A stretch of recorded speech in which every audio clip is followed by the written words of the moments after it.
చూడండమ్మా, నేను electronics, communications, అదేవిధంగా రూరల్ డెవలప్మెంట్ మినిస్టర్ని. నా డిపార్ట్మెంట్లో ఏమైనా జరిగితే మీరు అడగండి, వాటి మీద నాకు పూర్తి అవగాహన ఉంటుంది. ఎడ్యుకేషన్ అంటే అది నేను డైలీ చూసేటువంటి పరిస్థితి కాదు, కాబట్టి అందులో డెప్త్ నేను కాదు, వాళ్ళు చెప్పడం అనేది కరెక్ట్.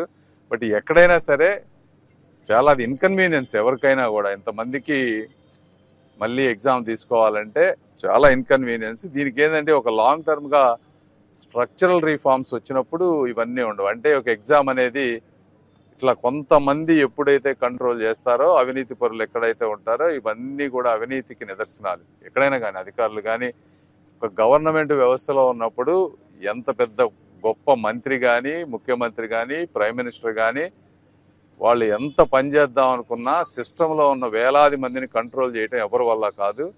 కొంతమంది ఇట్లా జరిగినప్పుడు జరుగుతాయి.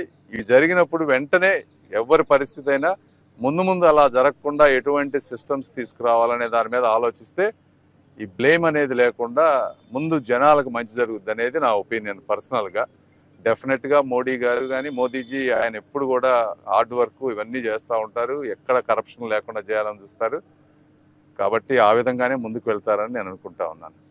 ఇదేనమ్మా రోడ్ మ్యాప్ అంటే, ఫస్ట్ ప్రాజెక్టు, ఆ ప్రాజెక్టులు కరెక్ట్ విధానంలో మనం ఎలా చేయాలి, దానికి ఖర్చు ఎంత అవుతుంది, లోకల్ గవర్నమెంట్స్ రెస్పాన్సిబిలిటీ ఏంటి.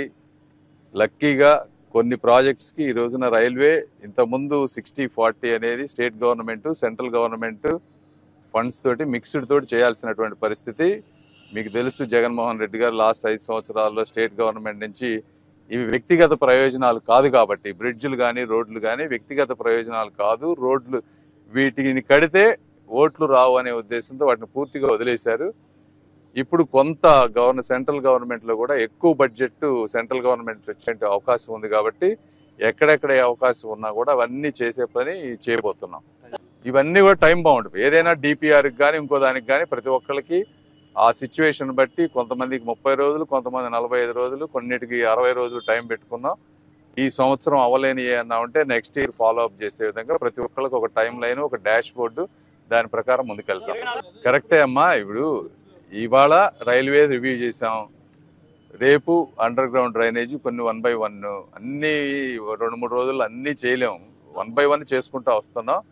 డెఫినెట్గా ఈ ప్రాంతం మీద దాదాపు నాకు పూర్తి అవగాహన ఉంది సమస్యల మీద.